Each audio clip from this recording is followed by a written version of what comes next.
Hi there, welcome back to Apatros Review. In this episode, the D Spectrum 8, the 200th episode marker. Hi there, welcome back to Apatros Review, your guide to the wild world of science fiction action horror cinema with me, your host, Milay Sipka. If you want to spell my name, just look at the channel name. Now, this is the 8th installment of the D Spectrum, and I have plenty of bad movies to recover for you lovely viewers. For those who are not familiar with the purpose of this thing, I'll explain as follows. The D Spectrum is basically me talking about all the bad films I've reviewed over the past 25 episodes. I do one of these for every 25 reviews, and explain why I gave them their respective grading. The films that qualify for the D Spectrum all have grades either D+, meaning they're disappointing mediocre, D, meaning they're bad, or the dreaded D-, only reserved for the worst movies that are unable to be enjoyed in any way, unless you're a movie masochist. Well, if I don't include films that are enjoyably terrible, it does get an alternate grading system, hence the title. So, without wasting any more time, here goes. Angel, directed by Robert Vincent O'Neill in the year 1984. I gave this one a D+. It's disappointing. The Angel franchise of the 1980s was one of those things that could only have existed in an awesome decade, although those films were one of the worst things about the 80s. The original film's poster art and VHS cover is infamous. Just about everyone who frequented video stores in the 1980s and 1990s would have come across the poster or VHS box. Many of them were probably too young to even rent the bloody thing. Now, the idea of making a drama thriller about a 15-year-old high school student who makes a living by moonlighting as a prostitute in Hollywood Boulevard would certainly never be made today. If we were to assume, for argument's sake, that a remake or an original film be made with the same concept without the filmmaker being tossed down the streamer's ass, then the necessity of casting a legally mature actress to avoid legal problems will result in the cult of 2017 cancelling the actress for not being actually 15, and while the regular folks and conservatives, not to mention anyone with a halfway decent sense of ethics, would, upon the eventual casting of an actual 15-year-old, would pretty much be slamming the filmmakers, putting any prospective filmmakers in a hopelessly no-win situation. Now, the film's premise is certainly unique for its time, in terms of films. A 15-year-old girl, having been abandoned by both her parents at the age of 12, makes a decision to become a sex worker, and through turning tricks has been paying the tuition of a private high school, where she maintains an excellent academic record, and skillfully detects any inquiry made about her absent parents, but claiming that her mother is invalid. The same skill that she uses to detect cops from the moment they try to pick her up, while spending every night, once she's done her homework, as an underage hooker, turning tricks to earn her rent and tuition money. But when the mysterious serial killer necrophile kills two of her friends, and realizes that she's the only one who can identify him, thus prompting him to come after her while a cop tries to uncover her secret identity, not to mention problems at school, when the school jocks accidentally discover a secret. But while a concept like this would have most certainly been fodder for your average moralistic daytime drama, instead writer-director Robert Vincent O'Neill decides to play the story as a thriller, and a rather torturing thriller at that. The only good thing that can be said about this primo sleazer thriller is that it has an excellent cast for this kind of material. Now, Malanka the Vampire, directed by Armando D'Assorio in the year 1968. I gave this a D+. It's disappointing. With his second horror film, the zombie classic Tunes of the Blind Dead, Spanish director Armando D'Assorio became a minor cult name in the early 1970s, enabling him to continue making horror films, mainly Blind Dead sequels. And by the way, they actually did a new Blind Dead film a while ago. Now, but his first film in the genre, he had started his career making continental westerns. Malanka the Vampire, more commonly known as Fangs of the Living Dead, was what D'Assorio made his debut into this genre.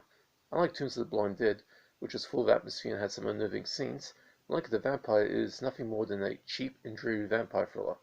Unlike most horror films in the 1960s, this one's geared as a comedy, with its tale of a swimsuit model who inherits a castle entitled Countess, only to find her family all vampires is a pretty silly one. The other thing that will be noticed is Osorio's penchant for female sexuality. Tombs of the Blind Dead had a rather chaste lesbian sex scene that was mostly implied. Here, we have female vampires walking around low-cut tops that show off their enormous breasts and even bigger cleavage. Really silly stuff. Now, Halloween 5, The Revenge of Michael Myers, directed by Dominique Fennin-Girard in the year 1989. This one I gave a D. It's bad. The unexpected success of Halloween 4, The Return of Michael Myers, kind of threw the filmmakers off guard, but they quickly went back to work to produce a sequel almost as soon as Halloween 4 made a successful theatrical run. In fact, Halloween 5 was greenlit so fast, the production started without a finished script on hand. This time out, the director assigned to the project was French filmmaker Dominique Fennin-Girard, a guy who had some experience making films in his native country, and who wanted Halloween 5 to have a more European look to it, something that along with a rush job at the production didn't exactly help the film's credibility. With Michael Myers surviving his fall into an abandoned mine to spend a year-long coma, then wake up to resume his hunt of his niece Jamie Floyd, Dominique Offinger-Gerard's crude and stylist direction of the film is a pain to watch as the suspense is turned into something that almost feels as though the director isn't particularly fond of this franchise and appears to be treating the film with contempt. Either that or his heart wasn't in the project, or most likely he doesn't have the skill or talent to make horror films. As for the acting, Donald Pleasence acts over the top once again, making Loomis's actions look even more suspect. Don Shanks makes for a decidedly beefy and imposingly large Michael Myers, and Danielle Harris proves to be the most awesome child actress ever, running rings around the entire cast without so much as saying anything. Now, Zonta the Thing from Venus. This one gets a D-. It's atrocious. This infamously bad 1966 Z movie was one of a series of telepics mounted by AIP in order to fill out a television syndication package consisting of telepic remakes of old late 1950s Roger Corman B-grade monster flicks. In the case of Zonta the Thing from Venus, this was a remake of Corman's 1956 alien invasion GP It Conquered the World, about an alien monster that attempts to invade the Earth using the services of a misguided human scientist whom it has been making wild promises for his help. The director assigned to this project was the infamous Z movie director Larry Buchanan, a guy infamous for his El Cheapo monster flicks, and which automatically spelled doom for Zonta, given his lack of storytelling skill. Nevertheless, Zonta the Thing from Venus has attained a certain cult among the hardcore bad movie masochists I refer to as the bad movie cult. If you're intending to get some enjoyment out of this stupid film, it should only be attained for cynically sarcastic amusement, as Zonta is an atrociously awful telepic that has its fair share of production goofs, despite the alien having the ability to deactivate power sources at will. In one scene where Joan Agar's car shuts down won't start, you can see cars driving in the distant background, as well as some phenomenally bad acting from some of the leading cast. John Agar is the only one here who gives any sort of effort to gain some conviction out of material that is seriously beneath his talents. There are those out there who are die-hard fans of Agar and can practically watch anything with him in it, but those fans might be as desperate as a hook on Venus to watch something like this, although they shouldn't worry about the hero. Agar is still a professional, doing the same sort of thing that Peter Graves used to do back in the 1950s alien invasion genre, and Graves starred in Incognito the World in the same role that Agar played Zonta, so how's that for a coinkydink? As Zonta's helpless ally, Tony Huston is just plain dreadful, and acts out his lines as though he was taking hits from a bong in between takes, while Pat Delaney, who plays his wife, is an even scarier type of bad actor. All her lines are in glass-munching style, and the scene where she heads Zonta's hideout armed with a Colt 45 is an awesome bit of schlock that is practically priceless, as well as Zonta's injector pods, which resemble flying lobsters on wings. Night Fright. Not to be confused with Fright Night. James A. Sullivan, year 1967. This one also gets a D-. It's atrocious. A dreary, duller-than-dishwasher science fiction horror cheapie about a mutated gorilla, the sole survivor of a NASA experiment in which several zoo animals were sent into space as an investigation into the effects of space radiation on living creatures, that lands on Earth after its ship crashes in the desolate woods and popular teenage necking spot of Satan's Hollow, eating its fill out of the local 30-year-old teenagers while they're dancing badly in their polyester pants to atrocious 1960s Beach Boy rip-off surf music, while the local sheriff, John Agar in one of his last film roles, attempts to take down the creature while trying to prove himself to the state police, who were close friends of the previous sheriff who he defeated in a landslide election victory. The bad day-for-night photography and the utter lack of excitement, not to mention a hilariously bad approximation of 1960s teenage culture, through having ancient teenagers, remember these guys are like 30 years old, with bad clothes doing socially distant dancing, a good 53 years before the coronavirus pandemic of 2020 emerged, while the camera lingers on the butts of the female ancient teenagers, all combined to make this an extremely bad piece of work. That being said, if you're a member of the bad movie cult, this will be right up your alley. But if you're a regular person, copying an eyeful of this will be worse than contracting the coronavirus itself, since you'll be practically dying of boredom here. Now, Hellraiser Deader, aka Hellraiser 7. Rick Bota directed this in 2005. I'll give this a D. The middle entry in the much-despised Rick Bota trilogy of Hellraiser sequels, produced from unrelated scripts rewritten to incorporate Pinhead and Cenobites, and produced by the infamous hack direct-to-video studio Neo Art and Logic, Hellraiser Deader, Hellraiser 7 by any other name, is not exactly as bad as the subsequent entry Hellraiser Hellworld, but it's not the sharpest nail in Pinhead's head either.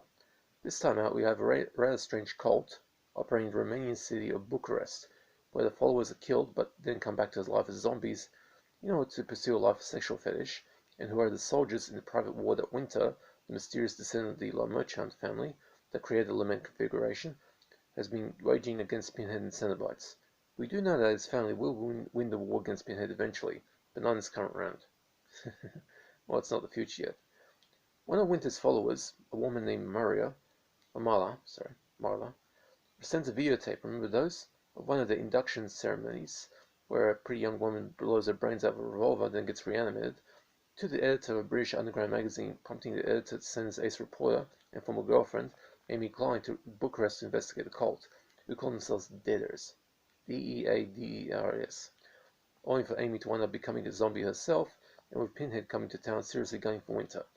To be honest, this is a pretty bad direct-to-video horror film, shot in the bowels of Romania's capital city, at the same time as several other bad B-grade action films starring likes of Jean-Claude Van Damme and Steven Seagal, and with weird touches that simply don't make any sense, even if you happen to live in Bucharest. The Fetish nightclub, that comprises of a train carriage that has blacked out windows and constantly prowls the Romanian subway system, without any cops actually noticing it, is something I found very disturbingly bad.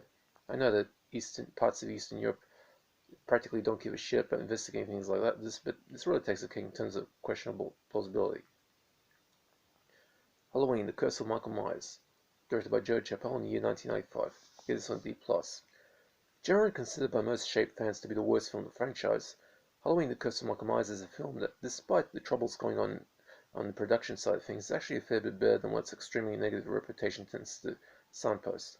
Personally, I believe that this is actually the third worst film of the franchise, not the worst, not counting Rob Zombie's version of Halloween 2. Right after the likes of Halloween Resurrection, the worst film of the franchise so far, and Halloween 5, The Revenge of Michael Myers. Halloween Curse of Michael Myers is, when it's stripped down to brass tacks, a fairly typical example of the silly sort of self-aware horror films that populated the 1990s horror market, thanks to the vastly overrated Scream franchise, that pretty much killed traditional slasher films. Not that they needed much effort to be put down, considering some of the really bad slasher films that came out in the 80s. But that being said, the world really didn't need horror films to take the piss out of themselves. It's always much better for the flaws in the genre to be presented sincerely, so that we, the viewer, can take the piss out of it ourselves. But despite most people regarding this to be a very bad film, the reality is that the film is pretty straightforward, and despite a few bad decisions that weigh down the film's story, this isn't really that unwatchable. If anything, it's more like a mediocre sequel that most horror fans can use for the third slot on the triple bill of Halloween sequels and Graveyard Shift marathon. Now, the last film on this list, Hellraiser Hellseeker, in other words, Hellraiser 6, directed by Rick Burton in 2002. I gave this a D+. This was the second of the long line of direct-to-video sequels to the 1987 horror classic Hellraiser, mounted by Neo Logic from previously rejected scripts that were not in any way related to the franchise, but were script opted to incorporate Pinhead's merry band of Cenobites into it. And basically, the Hellraiser Neo Logic sequels go like this. Hellraiser 5 was Hellraiser Inferno, then Hellseeker, then Deader, then Hellworld, which I reviewed last year, and then the two Ashcan productions came after with Revelations and Judgment. Now, this was also the first of what some people dubbed the Rick Burton trilogy, the three direct-to-video sequels that were just plain awful, although this first one isn't as bad as the subsequent two that followed. After his new wife Kirsty disappears when the car drives off the road into a local lake, accounting firm number cruncher Trevor Gooding is starting to feel some very strange thoughts. He keeps suffering from reality flips and begins affairs with three different women, his man-eater of a boss, the local acupuncturist, and a neighbor in his apartment building. His co-worker also starts getting on his case about the life insurance policy Trevor had taken out of Kirsty in order to receive a huge payout. While two different detectives, one nice, the other not so nice, begin questioning him, and the Cenobites also begin making their presence felt. As things go from strange to what in the frigging heck is going on here, Trevor starts to realize that he might not be as safe as he originally hoped to be. This is a pretty bad Hellraiser sequel, a mediocre early 2000s direct-to-video horror flick on its own, but not quite as bad as both the successive two sequels have become. This is also the last film in the franchise to feature Ashley Lawrence as Kirsty, the hero of the first two Hellraiser films. Apparently she was paid just enough to put a down payment on a new refrigerator, and the film's constant reality flips just get stupider and stupider as the film goes on. Throughout his obsession with the sort of rubber reality, Although the end revelation that Trevor wasn't hell all along does kind of explain away the sort of thing, just not that satisfactorily. Just makes the film boring and borderline unwatchable for anyone with short attention spans. Not a good film at all, but not exactly the worst thing I've ever have the name Hellraiser attached to it. Although Rick Berger keeps proving people's expectations wrong by churning out progressively worse Drake as time goes on. So that's it for the D spectrum for this one. We'll be back in another 25 reviews, so keep watching it. Now, I don't do requests, but if you want to know if a particular film in my collection, just hit me on the comment section, I'll answer.